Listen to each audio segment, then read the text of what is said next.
M&A 거래와 PMI 전략. 이번 챕터는요, 저희가 사모펀드의 유형에 대해서 살펴보는 시간을 갖도록 하겠습니다. 총 5개의 목차가 있습니다. 첫 번째는 기업 유형에 따라서 기업을 분류를 해보고요. 그 다음에 각 기업 유형의 이 투자 포인트를 한번 짚어보는 시간을 갖도록 하고요. 저희가 4가지 유형으로 구분을 할 겁니다. 그래서 첫 번째가 벤처기업, 그 다음에 성장기업, 그 다음에 성숙기업, 그 다음에 쇠퇴 또는 적자기업 이렇게 분류할 텐데, 이 첫 번째 벤처기업에 투자하는 펀드, 벤처캐피탈 투자의 특성을 저희가 살펴보고요. 세 번째는 이 그로스캐피탈, 성장기업의 메자닌 금융으로, 메자닌 증권으로 투자하는 이 그로스캐피탈의 투자 특성을 한번 저희가 살펴보고요. 그 다음에 바이아웃 펀드, 기업의 경영권을 인수하는 일반적으로 성숙기업 또는 적자기업 형태의 이 기업들을 인수하는 것. 그 다음에 특히 적자기업을 특화해서 투자하는 펀드, 저희 나라 말로는 구조조정 펀드라고 하고, 이 영어로는 이제 Distressed Private Equity, 이렇게 부릅니다. 그래서 마지막에는 구조조정 펀드에 대해서 알아보는 시간을 갖도록 하겠습니다. 이번 토픽에서는요, 기업 유형을 분류를 해보고 각 기업 유형에 따라서 투자 포인트가 어떻게 되는지 살펴볼게요. 저희가 기업 유형을요, 매출 성장률에 따라서 4가지 형태로 구분을 할 겁니다. 그래서 이 4기업의 유형에 따라서 저희가 투자 포인트가 어떻게 되는지 한번 짚어보도록 하겠습니다. 자, 여기 옆에 있는 그림부터 볼게요. 이 우측에 있는. 여기 보시면 이건 제가 많이 그림을 그렸었어요. 그래서 요거는 시간에 따라서 매출액이 성장되는 요 곡선이에요. 매출액 성장 곡선이에요. 그래서 매출액이 이제 막 시작되는 회사를 저희가 이제 벤처기업이라고 할 수 있죠.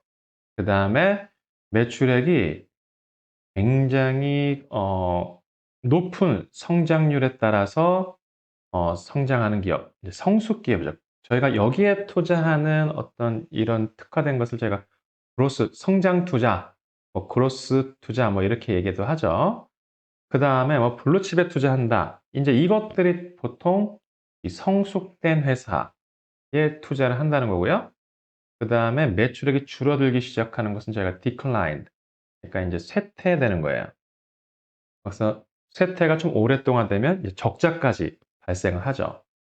자, 그래서 여기 이제 첫 번째 볼게요. 이 매출액이 도입되는 시기, 여기에 있는 기업은 저희가 벤처기업이죠. 매출이 이제 형성되는 과정이다. 그래서 여전히 불확실성이 크게 존재한다. 이로 인해서 높은 요구 수익률, 그러니까 높은 투자 수익률을 형성한다. 저희가 그 벤처 캐피탈 평가법 혹시 기억나시나요? VC 평가법에서 저희가 미래 엑시트 밸류를 이렇게 구하면, 엑시트 밸류를 구하면 1 플러스 타겟 리턴이라고 했던 거 기억나세요? 여기 T 시점이면 이게 T. 그래서 요 타겟 리턴이 일반적으로 벤처 캐피탈이 투자해서 원하는 요구 수익률이에요. 그래서 높으면 뭐 한 40~50%까지도 요구를 할 수도 있고, 그다음에 또 단계에 따라서 한 20% 정도까지 요렇게 투자 수익률을 요구할 수 있는 거죠. 그래서 여기다 투자하는 일반적인 펀드를 저희가 벤처 캐피탈이라고 하죠. 자, 그다음에 요 부분입니다. 매출액이 굉장히 급성장하는, 시장에서 드디어 제품을 인지해서 드디어 받아들이면서 매출이 시작된 거예요. 자, 특징은 뭐냐면요. 요 매출 성장률은 일반적으로 경제 성장률보다 높다예요. 그러니까 저희 나라 같은 경우 경제 성장률을 뭐 2.5에서 3.5%로 본다면은 요거보다 훨씬 더 큰 성장률, 적게는 4%에서 4%는 사실 성장 기업 여기 성숙 기업에서도 사실 4%는 나오기도 하고 뭐 더 높은 회사들은 뭐 어떤 뭐 한번 보여드렸던 것 같은데 딜리버리 히어로 그 저희 나라 배달의 민족 갖고 있는 회사는 100%씩 매출액이 성장했어요. 그래서 뭐 10%에서 많게는 100% 이상까지도. 예. 그래서 경제 성장률보다 일단 높다라는 게 이 매출 성장률이 높다라는 게 특징이에요. 그런데 여전히 비용이 많아요. 그래서 여전히 적자일 수도 있다라는 거예요. 그래서 여기서 이게 매출의 곡선이지만 이 이익까지 곡선을 그린다면은 이익은 또 요렇게 될 수도 있다는 얘기죠. 이익은. 그런 식으로. 이런 식으로도 그려볼 수도 있다는 얘기예요. 이익에 대해서는. 자, 이번엔 성숙기입니다. 매출 성장률이 경제 성장률과 비슷해지는 시기다. 안정적 이익을 취하고 있다. 캐시카우 역할을 하고 있다라고 보통 저희가 얘기하죠. 꾸준하게 현금을 창출한다. 그래서 여기에 있는 기업은 이제 성숙 기업이죠. 대표적으로 저희 나라의 뭐 삼성전자, 현대차, 뭐 SK텔레콤, SK하이닉스 뭐 이런 데들이 이제 이 성숙기에 도달한 회사들이죠. 자, 쇠퇴기는 기술 또는 소비자의 선호도가 바뀌면서 이 대상 제품에 대해서 수요가 감소되는 시기로 매출액이 떨어지면서 이익도 떨어지면서 이제 급기야 적자까지 발생할 수도 있다는 얘기죠. 그래서 저희가 초반에 이 지금 커리큘럼 초반에 저희가 배웠던 것, 기사 읽었던 것 중에 하나가 삼익, 이 수완에너지 인수한 거, 그렇죠?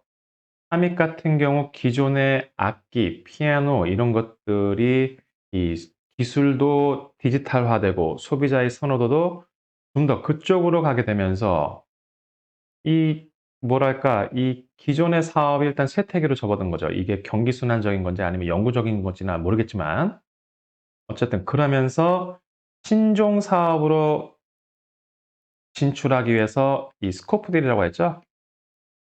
그래서 보통 여기에 있는 기업들이 M&A를 할 경우에는 스코프 딜을 할 수도 있다라는 거예요.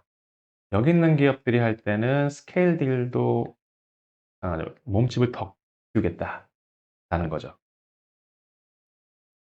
자, 이렇게 해서 저희가 이제 네 가지 매출액 성장 곡선에 따라서 이 기업의 유형을 이렇게 나눕니다. 벤처기업, 성장, 성숙, 쇠퇴기업. 자, 그래서 저희가 두 가지 접근을 한번 해보겠습니다. 자, 첫 번째는 이 투자 분석을 할 때에 우리가 정보를 어떻게 얻을 수 있는지를 한번 볼게요. 그 다음에 투자 포인트는 각 기업의 유형별로 어떤지 한번 볼게요.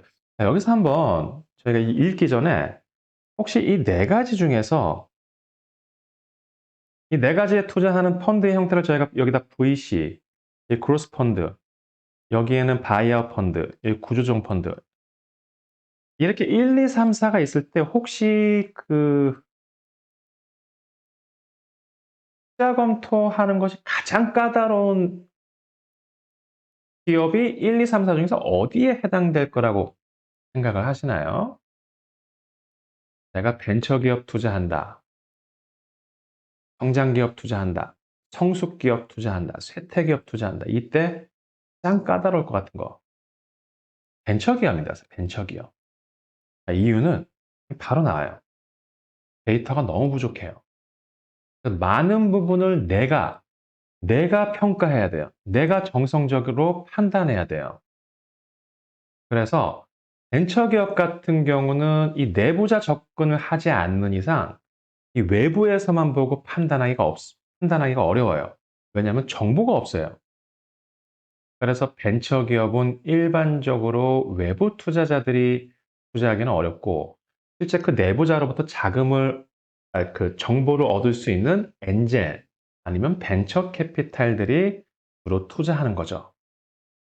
자, 이 벤처기업의 투자 특성 포인트는요, 크게 세 가지입니다. 하나는 기술, 그 다음에 마케팅, 그 다음에 운영진이에요.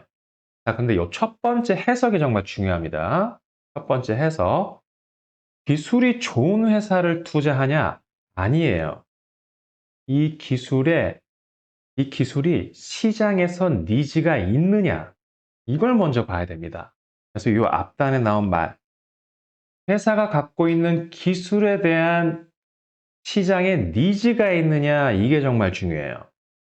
그러니까 회사가 기술은 너무 좋은데 시장성이 없다. 그러니까 니즈가 없을 거라고 되면은 니즈가 없을 거라고 판단되면은 이거는 사실 투자하기에는 어려워요. 그 회사 자체의 기술은 좋지만 투자성은 떨어진다는 얘기죠. 중요한 거, 기술에 대한 니즈를 먼저 분석하고 그리고 그렇다면 기술은 어느 정도 수준이냐라는 거예요. 그래서 그 기술이 높냐, 진입장벽이 높냐, 아니면 기술이 그냥 다른 회사도 쉽게 모방할 수 있는 거냐, 이걸 이제 본다는 얘기죠. 그 다음에 기술이 아무리 좋아도 좋은 제품을 만들어도 그리고 시장성이 있음에도 불구하고 다른 사람들에게 알리지 못하면 어, 결국 매출로 형성되지 못하죠. 마케팅이 중요합니다. 마케팅. 그 다음에 이 벤처 기업은요, 이 최초에 두세 명 창업자가 또 경영하는 거랑 나중에 50명, 100명, 1000명 됐을 때 이 기업을 경영하는 능력이 틀려요.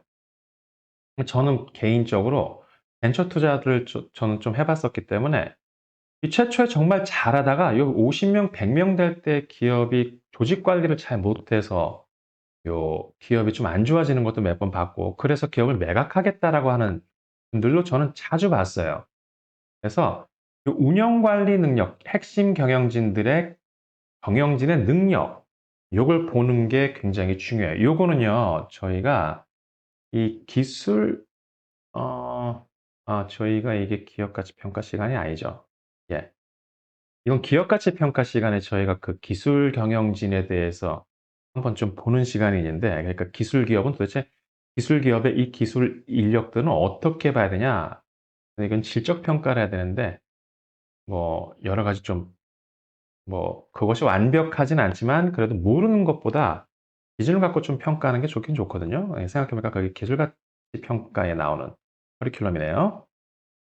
자, 이렇게 해서 세 가지가 좀 중요하고요. 그다음에 성장 기업입니다. 일단 성장 기업은요, 투자 경쟁률이 굉장히 높아요. 서로 투자하려고 많이 해요. 자, 여기 보시면 일단 이 성장 기업은 서서히 뉴스가 생성되기 시작합니다. 왜냐하면 매출이 시작됐어요. 그래서 피처링 받을 수도 있어요. 그다음에 혹시 우리나라 기준으로는 자산이 100억 이상 되면 일단 외부용 자료, 특히 감사 보고서가 생성이 돼서 외부에서 특별히 내부 정보를 얻지 않고도 투자할 수 있어요. 특히 IPO가 된 성장 기업이라고 하면은 성장 기업도 이제 요렇게 돼 있잖아요. 그러니까 이 IPO 전후로 나눌 수 있잖아요. 그래서 특히 IPO 된 기업이다. 그런 경우에는 외부 자료도 저희가 알 수 있다는 얘기죠. 자, 그런데 이제 또 외부 자료 말고도 일단 내부 자료를 얻기 위해서는 데이터룸을 요청을 해야 되는데 이건 기관 투자자의 입장에서 할 수 있다는 얘기죠. 자, 성장 기업의 투자 포인트는요, 매출처 다변화가 제일 중요합니다. 그래서 요 매출액이 이제 요렇게 늘어나기 시작했는데 이게 이제 지금 아직 진출할 시장은 많은 거예요. 그래서 매출처를 더 다변화할 수 있는지, 그러니까 매출처를 다변화하려면 결론적으로 마케팅 능력이 더 중요해요. 유통 관리, 유통과 마케팅 요쪽을 좀 중점적으로 봐야 돼요. 자, 또 중요한 게 뭐냐면요. 이 성장 기업은 여전히 적자일 수 있다고 말씀드렸죠. 여기서 이렇게 성장 기업이지만 여전히 적자일 수 있다. 자, 그래서 적자일 경우에는 앞으로 흑자로 전환이 가능한 건지, 계속해서 원가율이 개선되고 있는지, 그리고 드디어 비용을 커버할 수 있는 매출액이 형성되는지 이게 중요해요. 그래서 뭐 딜리버리 히어로 같은 경우는 말씀드렸어요. 여기는 막 매출액이 2조, 4조, 8조, 16조 막 이런 식으로 기하급수적으로 늘어나는데 이익은 이익도 그러면 이게 0 에서 이렇게 돼야 되는 게 보여줘야 되는데 지금 오히려 이익이 이렇게 적자폭이 더 커지고 있어요. 딜리버리 히어로. 그래서 이런 경우는 저희가 좀 투자 포인트를 좀 깊게 분석을 해야 돼요. 적자일 경우 흑자로 전환 가능한지. 그래서 테슬라가 왜 주가가 최근 6개월간 왜 이렇게 늘었냐? 드디어 적자폭이 점점 줄어들면서 드디어 흑자로 변환이 되면서 흑자율이 점점 커지고 있기 때문에 전형적인 성장 기업의 스탠다드를 보여주고 있어요. 그래서 주가가 굉장히 크게 올랐습니다.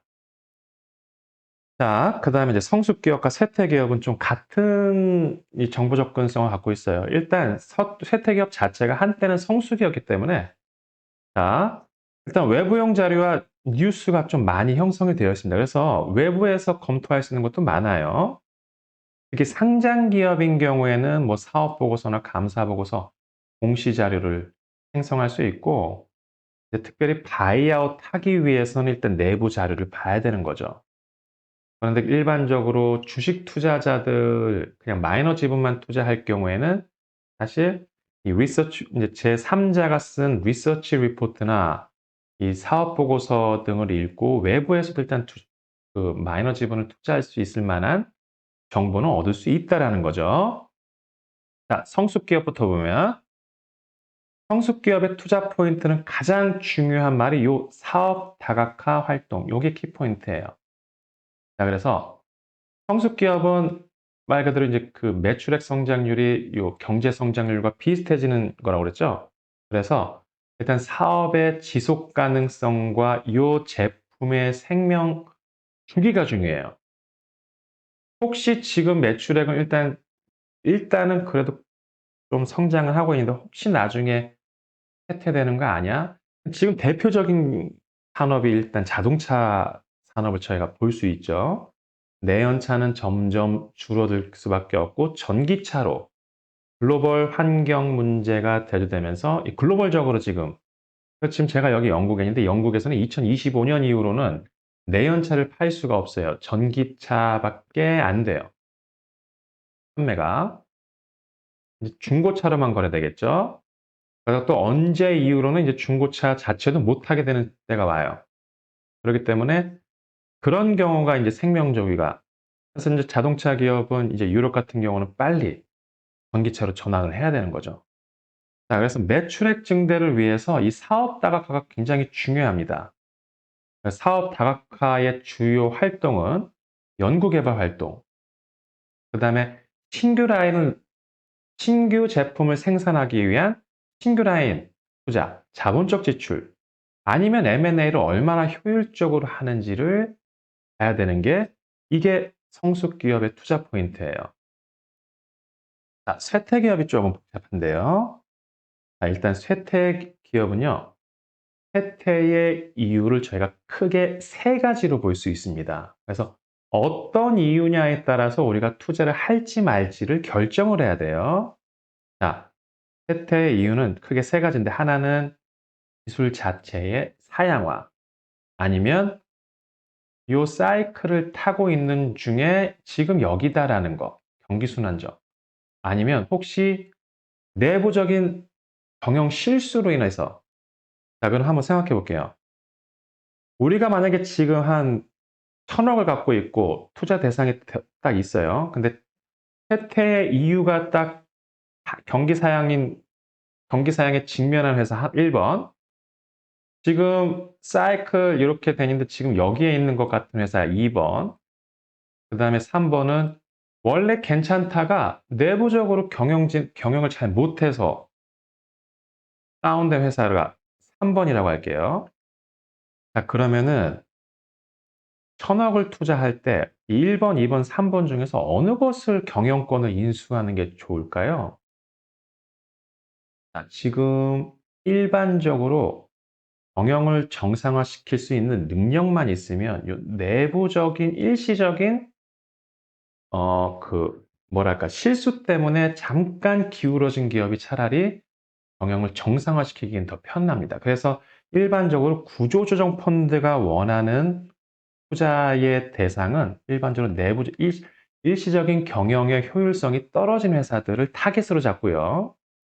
경기순환도 사실 SK 같은 경우, SK텔레콤의 하이닉스도요, 하이닉스 인수한 것도요, 사실 반도체는 되게 경기순환적이에요. 그래서 요때 당시에 이때를 보고 사실 산 거예요. 그래서 경기순환적, 그러니까 이 1번이 좀 그나마 타겟으로 괜찮고, 두 번째, 요 경기순환적인 거. 그 다음에 사양화 기업은 이제 굉장히 우리가 정말 사양화된 기업을 뭔가 활용할 수 있는지는 이건 판단해야 돼요. 그래서 이 쇠퇴한 이유를 파악한 다음에 회생 가능성을 측정을 하고, 그렇게 될 경우 필요한 게 무엇인지를 봐야 된다라는 거죠. 자, 저희가 이제 이 네 가지 기업 유형에 대해서 저희가 어떤 투자 포인트를 갖고 있는지, 또 이 펀드들은 도대체 어떤 특성을 갖고 있는지 저희가 이걸 보게 될 겁니다. 그래서 벤처기업, 기술성, 마케팅, 핵심, 경영진의 운영 관리 능력, 성장기업 같은 경우 매출처 다변화의 가능성, 요거, 그다음에 적자일 경우는 흑자로 전환 가능한지를 분석해야 되고요. 성숙기업 같은 경우 지속적으로 매출액 성장을 유지할 수 있을 만한 다각화 사업이 있는지 봐야 되고, 적자 기업 같은 경우 적자의 이유와 회생 가능성을 측정해야 된다. 이것이 바로 투자 포인트다라는 것이죠.